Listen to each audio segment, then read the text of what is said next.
우리 함께 찬송하겠습니다. 찬송가 325장 예수가 함께 계시니 325장 우리 함께 찬송합니다. 예수가 함께 계시니 시험이 오나 겁없네. 기쁨의 근원 되시는 예수를 위해 삽시다. 날마다 주를 섬기며 언제나 주를 기리고 그 사랑 안에 살면서 딴 길로 가지 맙시다. 이 세상 사는 동안에 주 이름 전파하면서 무한한 복락 주시는 예수를 위해 삽시다. 날마다 주를 섬기며 언제나 주를 기리고 그 사랑 안에 살면서 딴 길로 가지 맙시다. 이 세상 친구 없어도 예수는 나의 친구니 불의한 일을 버리고 예수를 위해 삽시다. 날마다 주를 섬기며 언제나 주를 기리고 그 사랑 안에 살면서 딴 길로 가지 맙시다. 주께서 심판하실 때 잘했다 칭찬하리니 이러한 상급 받도록 예수를 위해 삽시다. 날마다 주를 섬기며 언제나 주를 기리고 그 사랑 안에 살면서 딴 길로 가지 맙시다. 아멘. 기도하겠습니다. 하나님 아버지 감사합니다. 오늘도 아버지 하나님께서 저희에게 귀한 날 주셨습니다. 하나님께서 우리의 생명을 연장시켜 주시고 오늘도 때를 따라 돕는 하나님의 은혜로 우리를 보호해 주실 것을 믿고 감사드립니다. 우리의 모든 생업, 아버지 하나님 건강 다 주님께 내어 맡기고 오늘도 주님과 함께 감사와 기쁨으로 살아내는 저희 모두가 될 수 있도록 도와주옵소서. 아버지 하나님께서 예수 그리스도를 이 땅 위에 보내주신 아버지 하나님의 크신 사랑 기억하며 아버지 하나님 성탄 주일 또한 기쁨으로 맞이할 수 있도록 도와주시고 이제 올 한 해의 마지막 주간 아버지 하나님의 은혜 가운데 깊이 주님의 은혜를 곱씹고 아버지 새로운 한 해 하나님께서 일하실 것을 기대하는 마음으로 그 동일한 은혜를 베풀어 주실 것을 기대하며 준비할 수 있도록 도와주옵소서. 오늘도 주님께서 주신 말씀을 통해서 저희 각자가 깨달아야 할 아버지 하나님의 음성 들려주시기 원합니다. 주님 이 시간 함께하여 주옵소서. 예수님 이름으로 기도합니다. 아멘. 어제 광고 말씀드렸듯이 다음 주 한 주간은 새벽 예배를 쉽니다. 그래서 한 주간 동안 쉼의 시간도 갖고요. 또 새로운 2024년 새로운 한 해 또 준비하는 시간들을 갖고자 합니다. 그래서 1월 2일 화요일부터 새롭게 새벽 예배 또 유튜브로 올리도록 하고요. 새벽 예배 대면 예배로도 진행을 하도록 하겠습니다. 함께 하나님 말씀을 보도록 하겠습니다. 빌립보서 2장 12절로 16절입니다. 제가 읽습니다. 그러므로 나의 사랑하는 자들아 너희가 나 있을 때뿐 아니라 더욱 지금 나 없을 때에도 항상 복종하여 두렵고 떨림으로 너희 구원을 이루라. 너희 안에서 행하시는 이는 하나님이시니 자기의 기쁘신 뜻을 위하여 너희에게 소원을 두고 행하게 하시나니 모든 일을 원망과 시비가 없이 하라. 이는 너희가 흠이 없고 순전하여 어그러지고 거스르는 세대 가운데에서 하나님의 흠없는 자녀로 세상에서 그들 가운데 빛들로 나타내며 생명의 말씀을 밝혀 나의 다름질이 헛되지 아니하고 수고도 헛되지 아니하므로 그리스도의 날에 내가 자랑할 것이 있게 하려 함이라. 아멘. 사도 바울이 빌립보 성도들에게 이 편지글을 쓸 때요. 바울의 마음에 성도들에게 원하는 것들이 있었을 것입니다. 먼저 바울은요, 자신이 감옥에 갇힌 것으로 인해서 빌립보 성도들이 낙심하거나 주저앉지 않기를 바라는 마음이 있었을 것이고요. 다른 한 가지는 성도들이 나는 하나님의 자녀다, 이 마음으로 세상에서 힘있게 잘 살아가기를 바랬을 거예요. 하나님의 자녀들은요, 세상에서 복음을 증거하는 사람들이거든요. 나는 그런 사람 아니라고 부정을 해도 내가 하나님의 자녀인 것을 다른 사람들이 다 알잖아요.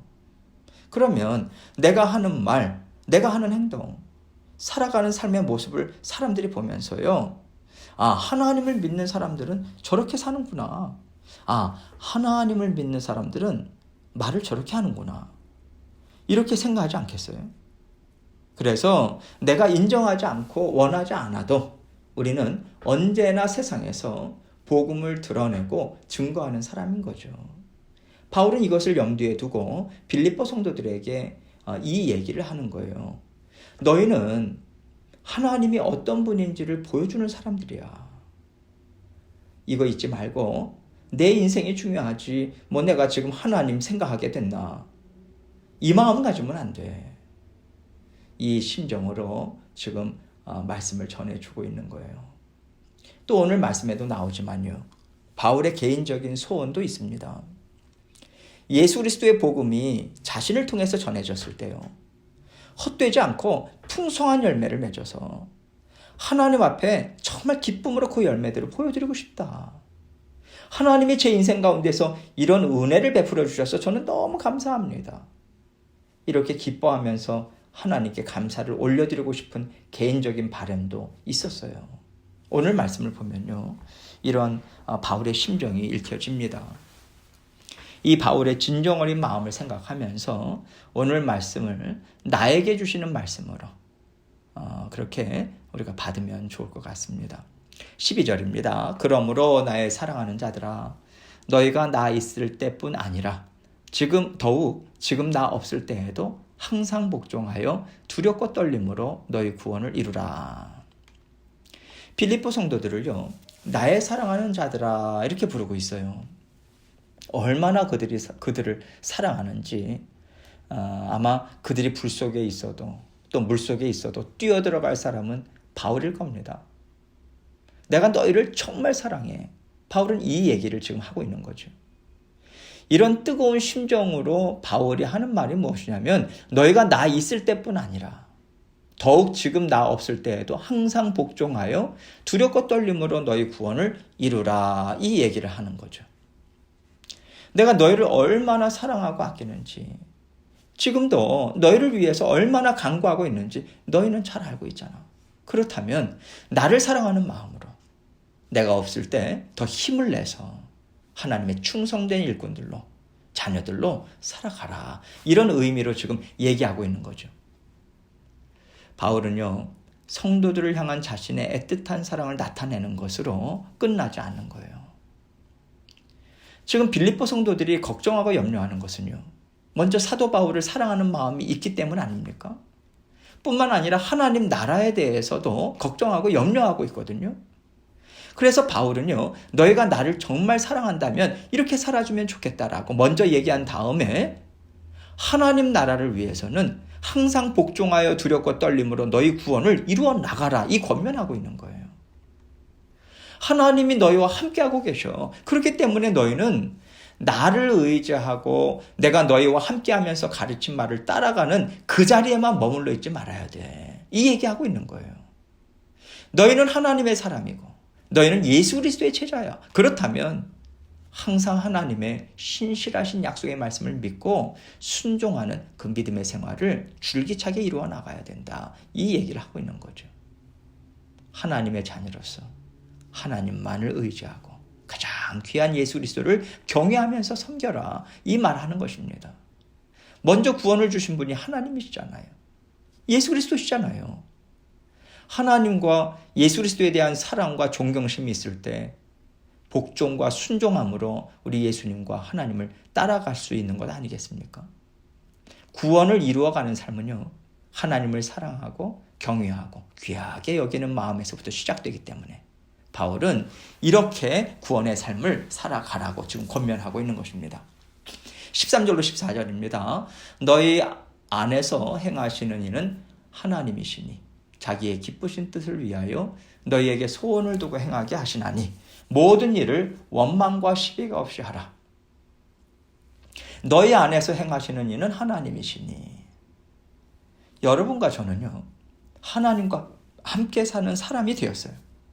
그렇기 때문에 하나님께서는 원하시는 뜻이 무엇인지를 우리에게 알려주십니다. 사도 바울을 통해서도 알려주시겠지만은 구원받은 다른 자녀들을 통해서도 하나님이 일하신다. 이것을 지금 빌립보 성도들에게 알려주고 있는 거예요. 그래서 바울이 그들 곁에 없을지라도 하나님께서는 하나님의 자녀들에게 하나님의 선하신 뜻이 무엇인지를 가르쳐 주신다. 그 일에 동참하게끔 소원함을 불러일으켜 주신다. 이 얘기를 하고 있는 거죠. 이렇게 하나님의 자녀들은 하나님이 주시는 마음에 이끌려서 살아가는 사람들이다. 이 얘기를 하는 것입니다. 그러면서 너희가 모든 일을 원망과 시비가 없이 하라. 이렇게 말씀합니다. 지금 이 얘기는요, 하나님께서 인도하시는 대로 따라갈 때 원망과 시비가 서로에게 있을 수도 있다. 이것을 전제하는 거예요. 이것이 옳다는 게 아닙니다. 한 마음 한 뜻이 되기 전에 서로 엇갈림이 있을 수 있다라고 하는 거죠. 나는 이게 하나님의 뜻이라고 생각해. 나는 저것이 더 좋은 거라고 생각해. 이런 일들이 있다는 거예요. 왜 있을 수밖에 없냐면 사람은 완전하지 않잖아요. 각자의 원함이 있어요. 성향이 달라요. 육신의 본성이 남아있어요. 그래서 하나님이 우리 마음에 소원을 불러일으켜 주시는 것과 내 육신의 생각을 온전히 분별하지 못하는 상황에서 우리는 잘못 이해할 수 있거든요. 그래서 성령께서 한 가지 말씀을 주심에도 불구하고요, 각자가 갖고 있는 생각이 옳다라고 여기면서 내 생각을 붙잡을 수 있어요. 하나님께서 주시는 말씀을 내 생각 안으로 끌어당기는 거죠. 거기에서 서로를 향한 원망과 시비가 생길 수 있는 거거든요. 그래서 모든 일에 원망과 시비가 없게 하라. 이 말씀은요, 그렇게 되도록 너희 마음과 생각을 다스려라. 원망과 시비가 없도록 너희 마음과 생각을 쳐서 복종시켜라. 너희 고집을 내려놔라. 너희의 생각을 내려놔라. 다른 사람을 존중하라. 이 얘기인 거예요. 왜 그렇게 해야 되는가? 15절입니다. 이는 너희가 흠이 없고 순전하여 어그러지고 거스르는 세대 가운데서 하나님의 흠없는 자녀로 세상에서 그들 가운데 빛들로 나타내며. 이것 때문이라는 거예요. 난 이게 좋아. 난 저게 좋아. 이렇게 원망과 시비로 일관하지 않도록 무슨 수를 써서라도 마음과 생각을 합하고 한 마음 한 뜻 되도록 정말 애를 써야 된다는 것입니다. 이게 왜 그렇게 중요하냐면 우리는요, 하나님의 선하심과 뜻을 인정하지 않는 세상 가운데 살고 있기 때문이에요. 그 세상 가운데서 성도들은요, 하나님의 빛을 발하는 일꾼들이 되어야 하기 때문이라고 말씀하고 계시는 거예요. 그런데 오히려 성도들이 원망과 시비로 서로 나누어지고요, 한 마음 한 뜻 되지 않고 계속해서 부딪힌다면 세상 사람들이 성도들을 보면서 뭐라고 이야기하겠어요? 하나님의 사람들은 하나님을 위해서 일한다고 하면서 맨날 저렇게 싸우기만 해. 예수쟁이들은 말만 잘하는 말쟁이들이야. 여러분, 이런 평판이 난다면요, 어떻게 그리스도의 복음을 전하겠습니까? 우리가 진정으로 예수님과 하나님을 사랑하고 경외하고 귀하게 여긴다면 구원의 복음을 생각해서라도 우리 각자의 생각과 뜻을 꺾고요, 어떻게 해서든지 한 마음 한 뜻으로 화합하도록 애쓰는 것이 성도들의 본분인 거죠. 이것이 바로 복음을 귀하게 여기고 복음을 위해서 사는 삶입니다. 하나님의 뜻을 위해서 나는 절대로 내 뜻을 굽히지 않아. 그렇게 한다면 이것이 어떻게 복음을 전하는 삶이 되겠고요, 어떻게 하나님을 사랑하고 경외하고 귀하게 여기는 삶이겠습니까? 오히려 자기 자신을 정말 귀하게 여기는 삶인 거죠. 16절입니다. 생명의 말씀을 밝혀 나의 다름질이 헛되지 아니하고 수고도 헛되지 아니하므로 그리스도의 날에 내가 자랑할 것이 있게 하려 함이라. 바울은요, 구원의 복음이 정말 사람들의 삶에 진정한 생명이 되고 활력이 되고 지혜가 되고 능력이 된다고 믿고 그 믿음으로 빌립보 성도들에게 예수 그리스도의 복음을 전했어요. 빌립보 교회 성도들에게만 전했겠습니까? 만나는 사람들마다. 그래서 그 믿음을 갖고 너희에게 복음을 전한 나를 실망시키지 않았으면 좋겠다. 이 바람을 말하고 있는 거예요. 또 한 가지는요. 사도 바울은 복음의 능력을 확실히 믿고 있었어요. 그렇기 때문에 성도들이 예수 그리스도의 복음을 붙잡고 살아간다면 너희는 모든 어려움을 넉넉히 이겨나갈 수 있을 거야. 고난 가운데 슬퍼서 주저하지 않을 수 있어. 이거 전해주는 거예요. 너희에게는 복음의 능력이 있다고. 너희는 할 수 있다고. 그러니 믿음으로 굳게 서서 잘 감당하기를 정말 바란다라고 하는 간곡한 당부가 담겨 있는 거죠. 우리가 오늘 말씀을 생각하면서요. 지금 바울이 갖고 있는 심정이 단지 바울의 심정이고 복음을 전하는 사람의 심정이겠는가 이런 생각을 우리가 할 필요가 있습니다. 하나님의 심정이 그러한 거거든요. 그래서 하나님을 사랑하고요. 하나님이 기뻐하시는 뜻에 인생을 다 바친 사람이 그 하나님의 심정을 가질 수 있는 거 아니겠어요? 이런 면에서 사도 바울이 지금 이것이 내 심정이야, 내 진심이야 이렇게 말하는 것은 결국 하나님의 심정이고 예수님의 심정인 것입니다. 하나님과 예수님의 심정이 사실 더하지 않겠습니까? 바울보다 몇만 배나 더 큰 절절한 심정을 가지고 우리와 지금 동행하고 계시고요. 지금 우리에게 겉면의 말씀을 주고 계실 거예요. 나에게 돌아오라고. 낙심하고 슬퍼하지 말라고. 원망과 시비로 서로 나누어지지 말라고. 우리는요. 하나님을 드러내야 합니다. 예수 그리스도의 십자가 보혈의 은혜를 우리는 드러내야 돼요. 그러기 위해서는 우리 개인의 삶, 우리 개인의 생각, 개인의 고집, 또 내 선호하는 것, 여기에 치우치지 말아야 하는 거죠. 이것을 하나님은 바울을 통해서 간곡히 당부하고 계시다고 생각해요. 하나님께서 예수 그리스도를 통해서 주신 구원의 복음이 나로 인해서 막히지 않도록 정말 우리가 애를 쓰는 삶을 산다면요. 이것이 바로 하나님을 뜨겁게 사랑하는 삶입니다. 이것이 바로 예수 그리스도의 십자가의 길을 함께 걸어가고 있는 것이라고 생각해요. 하나님께서는 오늘 바울을 통해서 하나님의 절절한 심정을 우리에게 전해주고 계십니다. 이 마음을 우리 심령에 담아야죠. 그리고 내 생각이 이렇다 할지라도 아니야, 하나님 때문에라도 내가 이렇게 살아야 되겠다. 여러분 이렇게 내 마음과 생각을 꺾고 순종하면서 산다면 이것이 바로 내 삶을 통해서 예수 그리스도를 증거하는 삶이고요. 예수 그리스도의 복음을 증거하는 삶을 우리는 살아가고 있는 것입니다. 날마다 믿는 믿음으로 힘있게 예수 그리스도를 증거하는 삶을 살아가심을 통해서 하나님의 구원의 복음의 능력 받아 누리시고 힘있게 날마다 하나님과 동행하시는 저와 여러분이 되시기를 주님의 이름으로 축원합니다. 함께 기도합니다. 이번 주일이 성탄 주일입니다. 기쁨으로 예수 그리스도께서 이 땅에 오신 것을 정말 기쁨으로 우리가 감사로 하나님께 진정한 예배 올려드릴 수 있도록 모든 성도들과 기쁨으로 올려드릴 수 있도록 위에서 중보해 주시고 또 각자 기도 제목 가지고 하나님께 나아가도록 하겠습니다. 기도하시겠습니다.